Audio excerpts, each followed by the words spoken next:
옷만이 밤매훔. 1000년 동안 사람들은 왜 이 6글자를 외웠을까요? 그런데 이 6글자가 1000년이 넘도록 사라지지 않았다면 믿어지시겠습니까? 한국 사람들에게는 드라마 태조왕건의 궁예가 떠오르는 말. 하지만 여기서 한 가지 의문이 생깁니다. 왜 하필 이 말이었을까요? 세상에는 수많은 기도와 주문이 있는데 왜 이 6글자만은 1000년이 지나도록 사람들의 입에서 사라지지 않았을까요? 흥미로운 점은 이 말을 외운 사람들이 특정 종교인들만이 아니었다는 것입니다. 인도의 왕궁에서는 왕들이 나라의 안녕을 빌며 외웠고 히말라야의 수도원에서는 승려들이 수행하며 외웠습니다.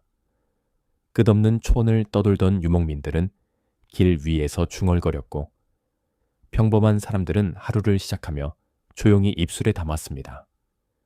그리고 삶의 마지막 순간을 맞이한 사람들 곁에서도 이 6글자는 함께했습니다. 인도의 사막에서 시작된 짧은 말은 히말라야를 넘어 티베트로 몽골의 초원을 지나 중국과 한국에까지 전해졌습니다. 놀라운 것은 1000년이 지난 지금도 세계 곳곳에서 누군가는 여전히 이 말을 외우고 있다는 사실입니다. 도대체 이 짧은 6글자에는 무엇이 담겨 있었던 걸까요? 왜 수많은 사람들은 평생 이 말을 놓지 않았을까요? 그 답을 찾으려면 시간을 1500년 전 인도로 거슬러 올라가야 합니다. 시간을 1500년 전 인도로 돌려보겠습니다. 당시 인도에서는 불교가 널리 퍼지며 수많은 수행자들이 깨달음을 찾고 있었습니다. 하지만 문제가 하나 있었습니다. 부처의 가르침은 너무 방대했습니다. 경전은 길고 어려웠고 모든 사람이 글을 읽을 수 있는 것도 아니었습니다. 그렇다면 평범한 사람들은 어떻게 부처의 가르침을 마음속에 간직할 수 있었을까요? 여기서 사람들은 한 가지 방법을 떠올립니다. 복잡한 가르침을 짧은 말 속에 담아낼 수는 없을까? 그렇게 탄생한 것이 진언, 즉 만트라였습니다. 그리고 수많은 진언 가운데 가장 널리 알려진 말이 바로 옷만이 밤매훔. 그런데 흥미로운 점은 누군가가 즉흥적으로 만든 주문이 아니라는 것입니다. 불교 경전인 대승장엄보안경에는 이 6글자가 관세음보살의 자비를 상징하는 특별한 진언으로 등장합니다. 관세음보살은 고통받는 사람들의 목소리를 듣고 구제하는 존재로 여겨졌습니다. 사람들은 이 짧은 6글자 안에 관세음보살의 끝없는 자비와 지혜가 담겨 있다고 믿었습니다.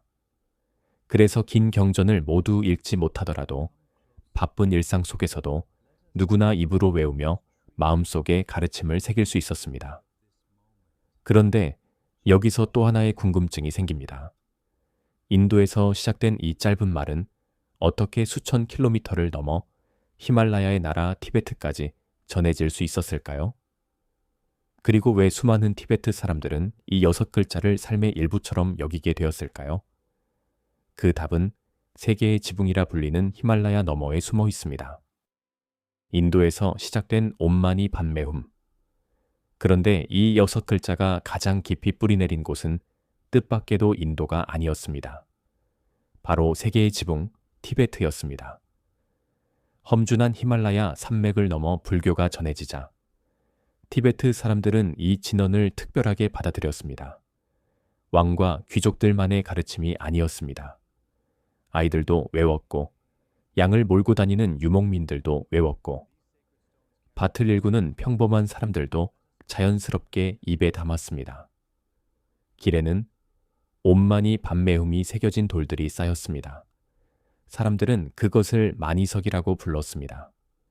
손에는 염주를 들고 집집마다 기도 바퀴를 돌렸습니다. 흥미로운 점은 그들이 특별한 소원을 빌 때만 이 말을 외운 것이 아니라는 사실입니다. 길을 걸을 때도, 차를 마실 때도, 양을 돌볼 때도, 하루를 마무리할 때도 마치 숨 쉬듯 자연스럽게 이 말을 되뇌었습니다. 해질 무렵이면 주름진 손으로 염주를 굴리는 노인들을 쉽게 볼 수 있었습니다. 입술은 천천히 움직이고 바람에 흔들리는 오색 깃발은 산골짜기를 가득 메웠습니다. 그들에게 옴마니 밤매움은 특별한 주문이 아니라 삶 그 자체였던 셈입니다. 그런데 여기서 한 가지 의문이 생깁니다. 도대체 사람들은 이 6글자에서 무엇을 느꼈던 걸까요?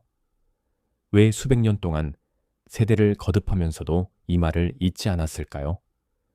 어쩌면 답은 이 말의 뜻 속에 숨어 있는지도 모릅니다.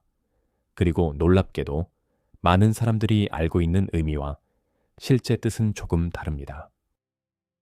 가장 널리 알려진 해석은 연꽃 속의 보석입니다. 그래서 어떤 사람들은 진흙 속에서 피어나는 연꽃처럼 인간도 고통과 번뇌 속에서 깨달음을 얻을 수 있다는 뜻이라고 설명합니다. 하지만 여기서 한 가지 흥미로운 사실이 있습니다. 사실 학자들 사이에서는 이 문장을 단순히 연꽃 속의 보석이라고 번역하기 어렵다는 의견도 많습니다. 왜냐하면 이 6글자는 평범한 문장이 아니라 하나하나가 깊은 상징을 담고 있는 진언이기 때문입니다. 그래서 사람들은 글자 자체를 해석하기보다 그 안에 담긴 자비와 지혜를 더 중요하게 여겨왔습니다. 옴마니 밤매움. 짧은 6글자 속에는 자신만을 위한 행복이 아니라 다른 사람의 고통까지 함께 바라보는 마음, 그리고 괴로움 속에서도 희망을 잃지 않는 마음이 담겨 있다고 믿었습니다. 어쩌면 사람들은 특별한 힘을 원했던 것이 아니라 흔들리는 마음을 붙잡아줄 작은 빛 하나를 원했는지도 모릅니다. 옴마니 밤매옴. 이 단어가 짧게 들리지만 사람들은 오래전부터 이 6글자 하나하나의 특별한 의미가 담겨 있다고 믿어왔습니다. 왜 하필 6글자였을까요? 흥미로운 점은 티베트 불교에서는 이 6음절이 인간을 괴롭히는 6가지 번뇌와 연결된다고 설명한다는 것입니다.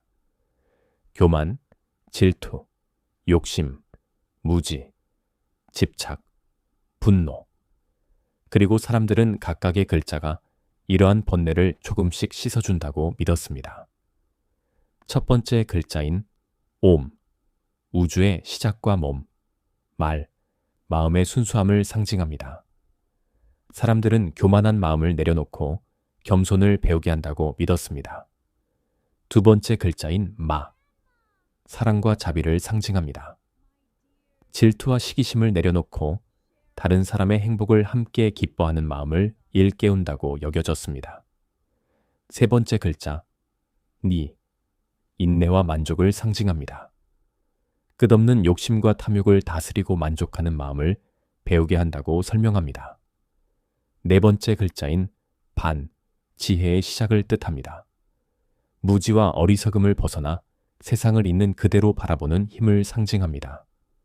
다섯 번째 글자, 매, 진흙 속에서도 피어나는 연꽃처럼 깨끗한 마음을 의미합니다. 집착에서 벗어나 자유로운 마음을 상징합니다.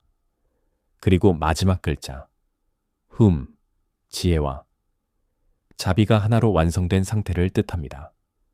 분노와 미움을 내려놓고 흔들리지 않는 평온함을 상징합니다. 물론 현대의 관점에서 보면 이 6글자가 마법처럼 번뇌를 없애주는 것은 아닙니다.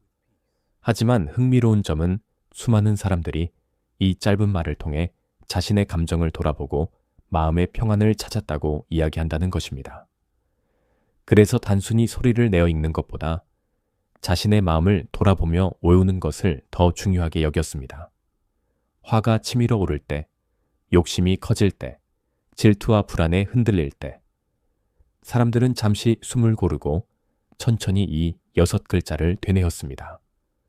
어쩌면 진언의 힘은 특별한 능력에 있는 것이 아니라 잠시 멈춰 자신을 바라보게 만드는 데 있었는지도 모릅니다. 그래서 티베트의 스승들은 이런 말을 남겼습니다. 입으로만 외우지 말고 마음으로 외워라. 그런데 여기서 또 하나의 궁금증이 생깁니다. 정말 이 6글자에는 신비한 힘이 있었을까요? 병이 낫고 위험에서 살아났으며 기적 같은 일이 일어났다는 이야기가 지금까지도 전해지고 있습니다.